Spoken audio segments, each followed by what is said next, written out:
Selamat datang di Saya Wibu. Kalau ada Wibu, subscribe ya bos. Kalau anda bukan Wibu, subscribe juga sih. Pada intinya dukung channel ini dengan like, komen, dan subscribe. Oke bos, kembali lagi ya di alur cerita manhwa terbaru, yaitu terisekai menjadi petani di Dungeon Tower.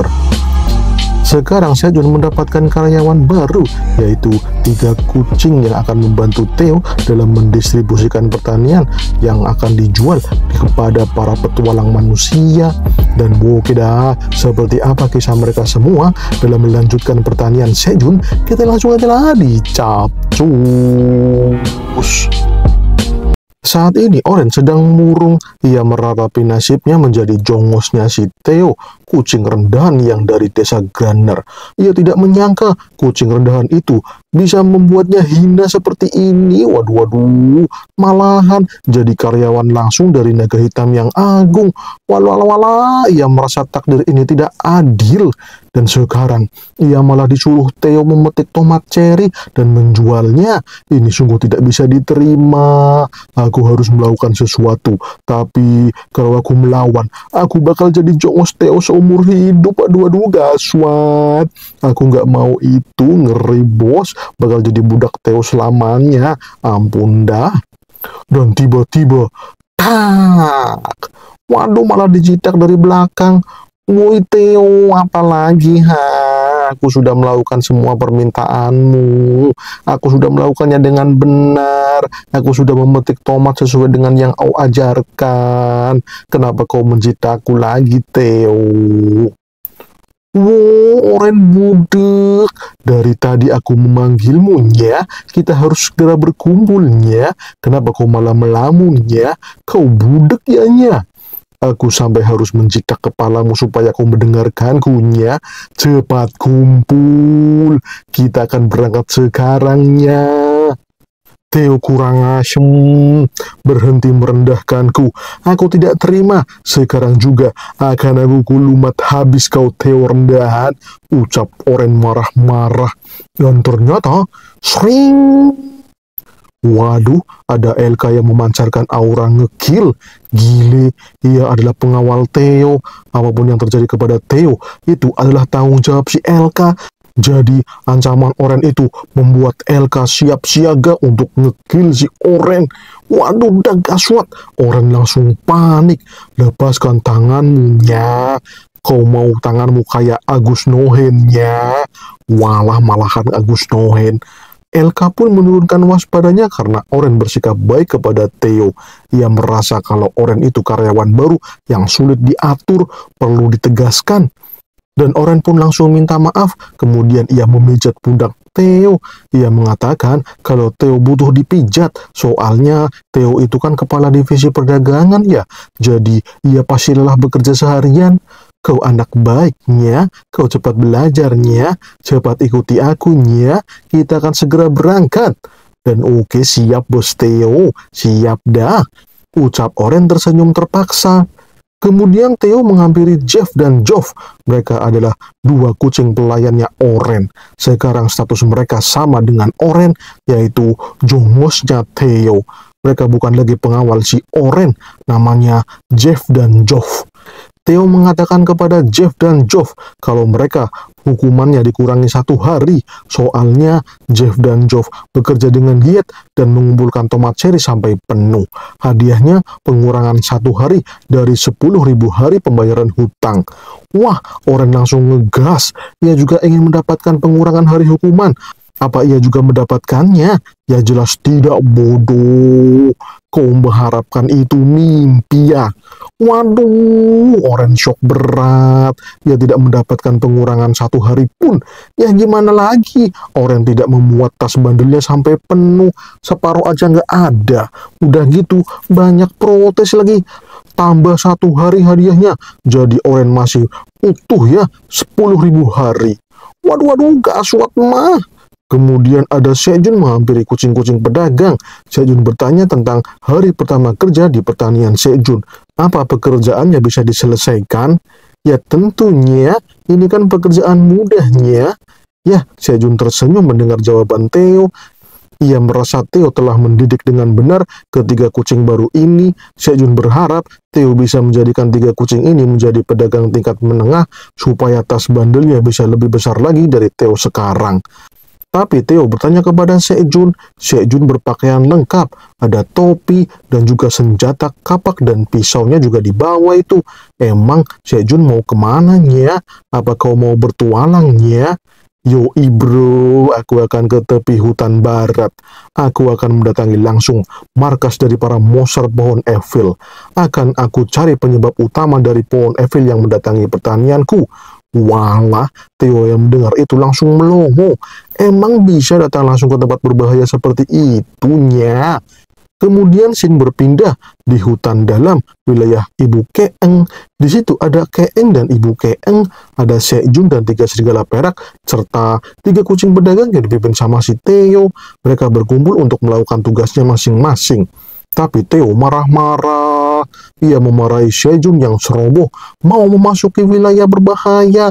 Itu markasnya monster pohon Evilnya. Itu very dangerous-nya, bahayanya. Walah, sampai segitunya Sejun jadi bingung mau merespon apa. Ayah bersama Keeng. Ayah akan aman bersama Keeng dan ibu. Jadi kakak kucing tidak usah khawatir ya, ucap Keeng. Kau itu sudah merendahkan Ibu Keeng dan juga Keeng, Theo. Mereka itu hewan terkuat di pertanian Sejun. Masa aku ke tempat berbahaya nggak ngajak mereka? Ya modern lah gue. Jadinya kau tidak usah khawatir. Ibu Keeng dan Keeng akan menemaniku. Ya sudahnya, aku akan berangkatnya. Tapi kau harus pahamnya, pohon-pohon itu berbahayanya. Jangan kau dekati mereka terlalu dekatnya. Itu sarang mereka. Apa aku perlu menemani bos Sejun, Bang Theo? Ucap Elka. Udah, nggak usah. Aku rasa beruang Kimson lebih hebat daripada kau serigala perak. Pastikan kau tidak dalam bahayanya. Kalau tidak, aku bakal jadi pengangguran lagi, nya. Kau harus baik-baik saja, nya. Udah, sono berangkat. Emang aku selemah itu sampai harus dikhawatirkan seburuk itu. Buset dah. Oke nya, aku harus berdagangnya. Aku akan membawa 3 orang baru itunya. Aku harap mereka tidak membuat kekacauannya. Pastikan kau menjual semua barang daganganmu. Jangan lupa untuk mendidik anak buahmu supaya pekerjaanmu jadi lebih mudah. Oke, siapnya. Dan ya, mereka semua pun pergi melambaikan tangan. Mereka semua menjalankan tugasnya masing-masing. Tapi Oren tampak murung, sepertinya ia masih sedih dengan nasibnya, yaitu menjadi jongosnya Theo, kucing paling ia benci di Dungeon Tower. Buset dah, apa sebenarnya nasibku? Dan oke dah, sekarang saatnya untuk menyerang musuh. Keeng, Ibu Keeng, ayo kita bersiap. Kali ini kita akan menyerang mereka. Oke, siap ayah. Dan ya, scene pun berpindah langsung ke lokasi hutan tepi barat, markasnya para pohon Evil. Di hutan tepi barat, hutannya terasa gelap, dan di situ ada si Keeng dan Ibu Keeng, serta Sejun. Mereka sedang menyusuri hutan tepi barat dengan hati-hati. Mereka berjalan perlahan sambil melihat kondisi sekitar. Sejun merasa kedinginan dengan kondisi di hutan tepi barat. Rasanya seperti berada di kuburan, dingin, gelap, dan menyeramkan. Kayaknya pasang tarif 50.000 buat jadi rumah hantu oke juga nih. Apalagi ada wajah-wajah pohon yang menyerupai hantu. Benar-benar terkesan memasuki wahana rumah hantu ini mah. Tapi tiba-tiba Ibu Keeng maju mendahului Sejun. Ia mencium bau busuk yang mendekat. Ibu Keeng harus melindungi Sejun dari ancaman para pohon Evil. Jadi ia akan maju duluan. Dan ternyata melalui pandangan jauh Ibu Keeng, ia bisa melihat dengan jelas pohon Evil datang menyerang mereka. Ibu Keeng menyuruh Sejun untuk bersiap karena pohon Evil berjumlah banyak. Dan itu dia pohon Evilnya. Mereka berdatangan mau menyerang penyusup yang memasuki wilayah mereka. Buset dah, banyak banget. Tapi terlihat aneh penampakan dari pohon Evil ini. Kok bentuknya beda ya dengan pohon Evil yang menyerang pertanian Sejun? Apa ini sebenarnya? Kemudian Keeng menyuruh Sejun untuk menjauh karena pohon Evilnya terlalu banyak. Dan ia mengatakan kalau mereka itu sudah dikepung. Bahkan jalan pulang juga sudah dihalau para pohon Evil ini. Walah, bujur buset, apaan itu? Serem banget. Sejun kaget melihat ada akar menyeramkan yang mengarah di depannya. Dan ternyata itu pohon evil zombie. Tampangnya benar-benar mirip zombie. Tapi ini pohon aneh bener dan semua pohon zombie bergerak maju mendekati Sejun. Mereka semua menyerang Sejun bersamaan. Ibu Keng langsung siap siaga, sedangkan Keng, ia malah kebauan. Buset, baunya busuk banget. Sejun sendiri malah panik. Ia tidak menyangka bakal ada monster zombie pohon. Gile ini mah, nggak karuan banget lagi baunya, melebihi busuknya bangkai tikus. Bener-bener dah. Dan puar. Ibu Keng menghancurkan satu pohon zombie. Sejun kaget karena hantamannya langsung mengendarkan pijakannya. Tapi para pohon zombie mulai menyerang. Mereka menyerang dengan cambuk di mulutnya. Dan ternyata itu membuat Ibu Keng terlilit. Waduh, dah malahan Ibu Keng kesulitan untuk bergerak. Sejun pun mengeluarkan skill barunya. Ia akan keluar dari sini dan mundur. Terlalu bahaya, terlalu banyak ini musuhnya yang harus dilawan. Dan ini dia skill baru dari Sejun. Walah, ada api kecil di atas kepala Sejun. Api apaan itu dia? Karena khawatir, Keeng pun menutup api di kepala Sejun. Keeng takut kalau api itu membakar ayah Sejun. Lah, jangan dimatikan, Keeng. Itu skill baru ayah. Itu skill api persahabatan yang diberikan oleh Apple Flame. Jangan dimatikan, Keeng. Oh, begitu. Keeng baru tahu. Dan oke dah, akan ayah perlihatkan jurus ayah yang baru. Ini jurus api persahabatan yang akan membumi hanguskan para monster pohon zombie itu. Bersiaplah. Dan treng! Dua senjata Sejun dibenturkan dan itu membuat ada percikan api yang memancar. Sejun senang melihat percikan api itu, soalnya skill yang ia gunakan membutuhkan percikan api. Dan oke, ini dia Friendly Fire. Api kecil yang ada di depan kepala Sejun langsung menyala terang dan tiba-tiba api itu membesar. Wah, besar sekali.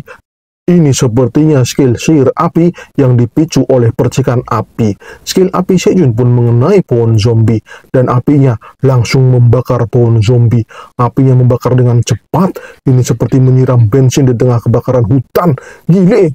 Ibu Keng pun terlepas dari jeratan lilitan pohon zombie. Ia menatap para pohon zombie yang telah terbakar. Ibu Keng pun menyuruh Sejun untuk kembali ke pertanian. Di sini sangat berbahaya, soalnya api Sejun telah membakar hutan tepi barat. Kalau nggak keluar sekarang, bisa ikut-ikut kebakar ini mah. Dan ya, Sejun langsung menaiki Ibu Keng. Dan mereka berlari menjauhi hutan pohon tepi barat. Mereka akan keluar, soalnya udah kebakaran ini mah. Sejun panik, karena kebakarannya cepat sekali meluas itu. Ini terlalu berbahaya. Apa mereka bisa keluar dari hutan yang terbakar ini? Lah, malah dari gaswat. Sejun pun menyuruh Ibu Keng untuk berlari lebih cepat.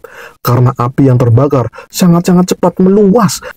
Bisa gaswat dah kalau terkepung kobaran api, tapi Ibu Keng tidak bisa melakukannya. Soalnya di depan itu ada pohon zombie. Waduh dah, gaswat. Malah dikepung sama pohon zombie duluan. Lah. Ibu Keng pun meminta Sejun untuk mengeluarkan skill apinya untuk membakar zombie-zombie itu yang ada di depan mereka. Tapi Sejun sedikit khawatir karena cairan zombie itu seperti bensin yang mudah sekali terbakar. Tenang saja ayah, Keng akan membantu. Oh, kalau begitu bersiaplah Keng. Akan aku keluarkan skill api persahabatan. Kau langsung eksekusi Keng, ucap Sejun sambil menyiapkan percikan api. Dan Friendly Fire. Sejun mengeluarkan percikan api yang mulai tersambar api persahabatan. Dan Keng langsung melompat. Ia melompat dengan cepat. Sejun sampai kaget karena lompatannya tinggi bos. Dan ini dia Keng. Ia bersiap untuk menghempaskan api persahabatan dan apinya dihempaskan dengan kuat dan keluar. Meledak. Gile, Kang luar biasa.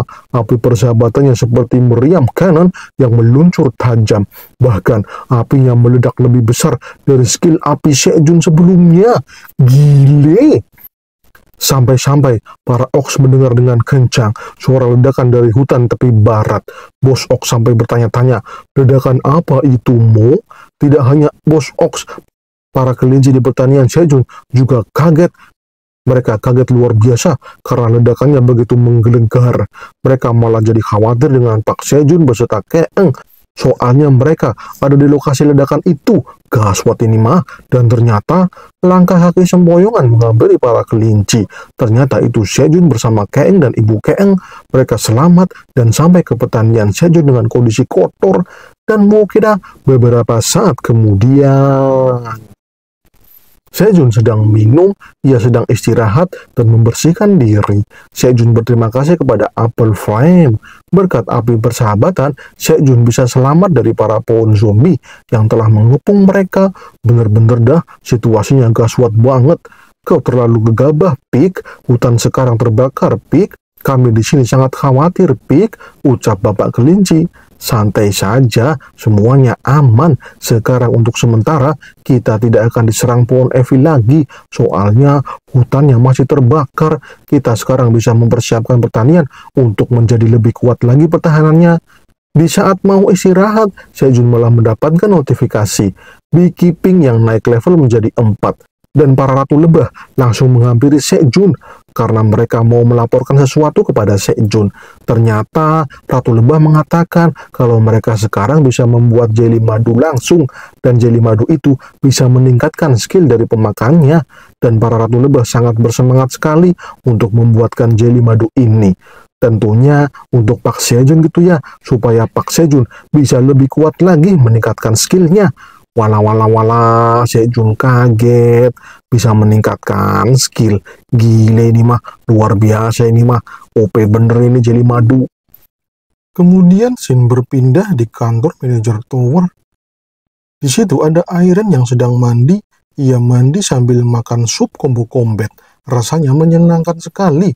Berendam di bak mandi sambil makan sup combo combat. Menyegarkan, bos. Iron sampai kesemsem dengan apa yang Sejun buat ini. Sungguh rasa unik yang luar biasa menyegarkan. Seolah-olah tubuhnya mengalir energi kuat yang meningkatkan pertumbuhan tubuhnya. Tapi sepertinya memang demikian ya, tubuh Iron sekarang menjadi lebih besar, sayapnya sudah berubah menjadi lebih tinggi dan lebih lebar. Wah, bak mandi ini malah terasa kecil bagi Iron. Ia jadi capek sendiri ya, harus bolak-balik ganti ruangan. Ia harus mendesain ulang semua ruangan yang ada di Menara Dungeon Tower ini. Soalnya tubuhnya sekarang jadi lebih besar lagi. Waduh, malah merepotkan ini dah. Tapi bertumbuh menjadi besar adalah sesuatu yang diinginkan oleh para naga. Soalnya jika tubuhnya sudah mencapai titik dewasa, itu artinya Iron bisa menggunakan skill Metamorph. Itu skill yang bisa merubah tubuh naga menjadi tubuh manusia. Wadidaw, kayak apa ya tubuh manusianya si Iron? Iron jadi malu-malu kucing memikirkannya, apalagi kalau bisa ketemu Sejun. Walah dah, bisa-bisa jantungnya malah jadi meledak, wadidaw. Karena keinget Sejun, Iron pun memperhatikan CCTV-nya yang ada di kristal mana. Ia penasaran dengan Sejun, sedang apa ya Pak Sejun sekarang? Iron pun beranjak dari bak mandinya, akan tetapi ketika sedang berjalan, aliran mananya terhambat. Waduh, Iron jadi kesakitan itu dah. Iron pun terjatuh, tubuhnya langsung lemas, seperti kehilangan energi. Waduh dah, gaswat. Kenapa ini Iron? Iron malah terhambat aliran mananya. Waduh, gaswat ini dah. Iron pun menjerit kesakitan karena jantung mananya berdetak dengan kencang. Tapi aliran mananya tidak mau mengalir ke seluruh tubuhnya. Ini berbahaya, bos. Ini seperti serangan jantung yang menghambat pembuluh darah di jantung. Waduh, dah gaswat. Mana si Iron sendirian lagi? Lah, nggak ada yang nolong ini. Iron pun berusaha untuk meraih kristal mananya. Ia mau meminta tolong kepada Pak Sejun, tapi tenaganya terkuras habis. Ia tidak bisa lagi mempertahankan kesadarannya. Rasanya sakit sekali kalau terus bertahan. Waduh, bakal KO ini dah. Iren pun pingsan sambil mengatakan, "Tolong aku Pak Sejun."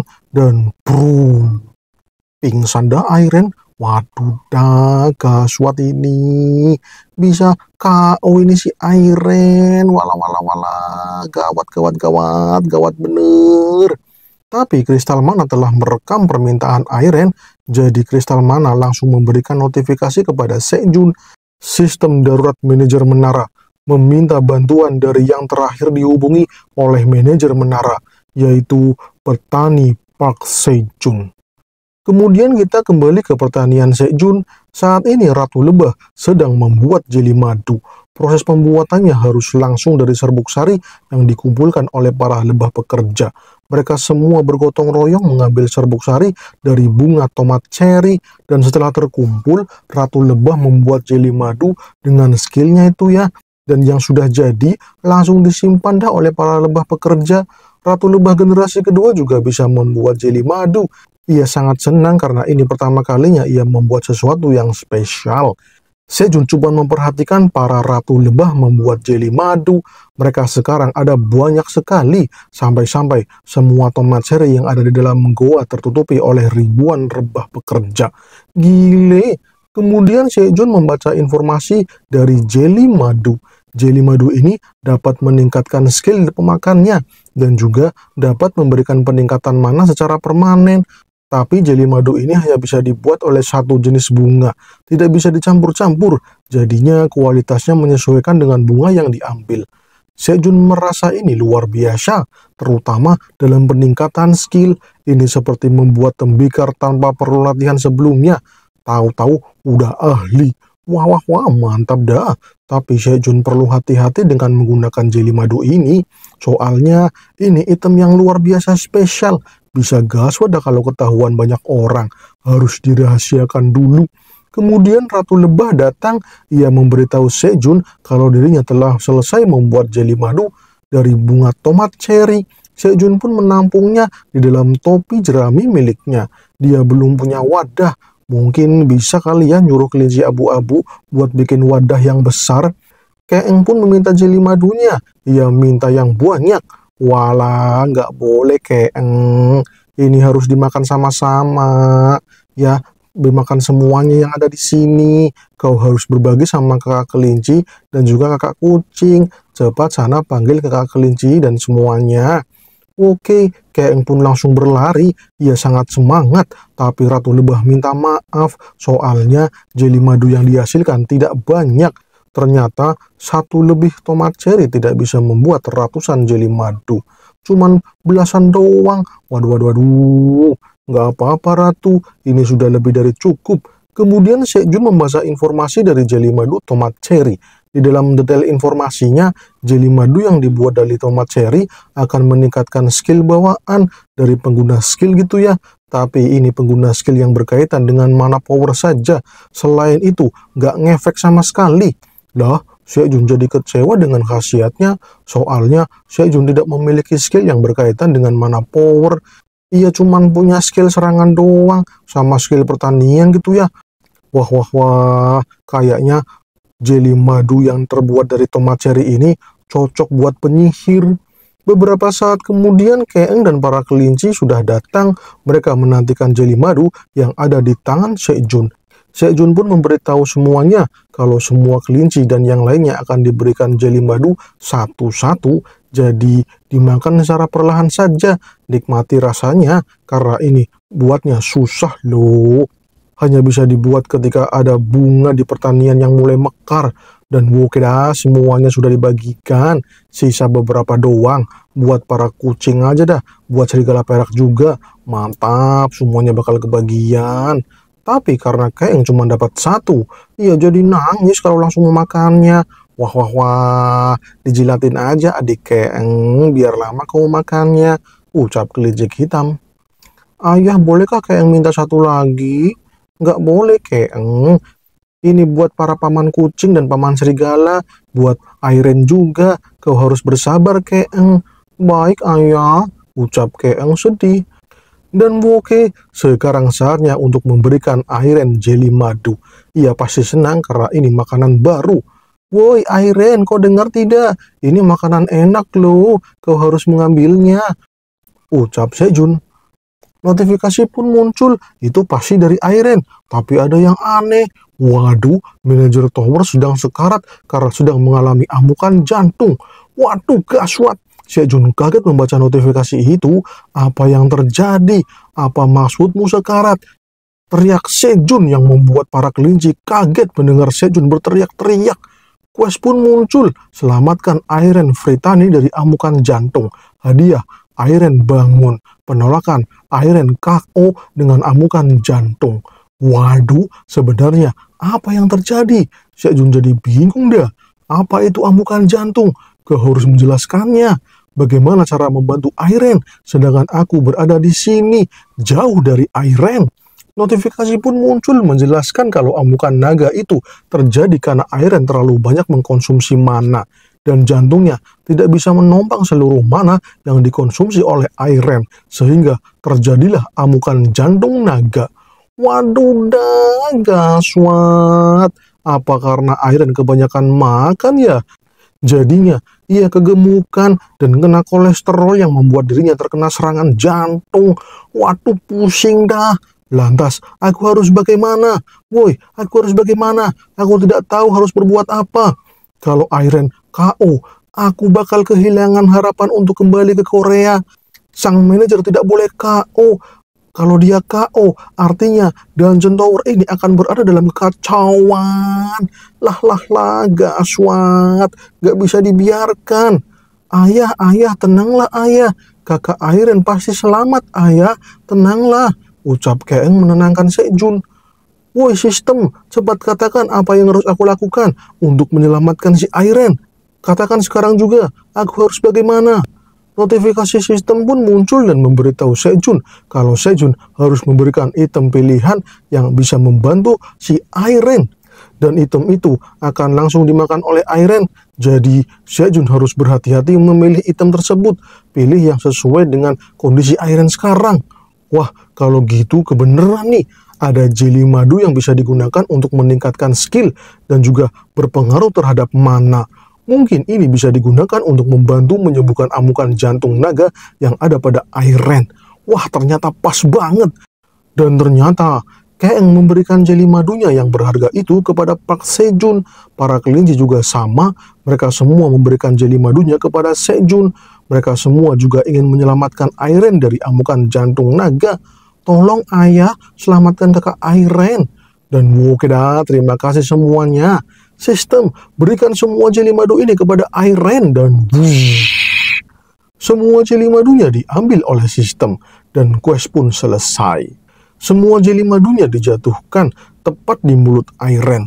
Airen pun langsung menelannya dan efek dari jeli madu pun mulai terasa oleh Airen. Notifikasi pun muncul, jeli madu tomat cherry telah berhasil dimakan oleh Airen. Jantung mana Airen telah ditingkatkan oleh jeli madu tomat cherry. Jantung naga Airen Fritani semakin membesar dan menormalkan amukan jantung naga. Kondisi menstabilkan. Sejun yang melihat notifikasi itu jadi tenang. Ternyata jeli madunya sangat bermanfaat untuk Airen. Wah, luar biasa. Wah, akhirnya ada. Sejun hampir kena serangan jantung juga karena kaget itu ya. Untung dia berhasil tepat waktu untuk menyelamatkan Airen.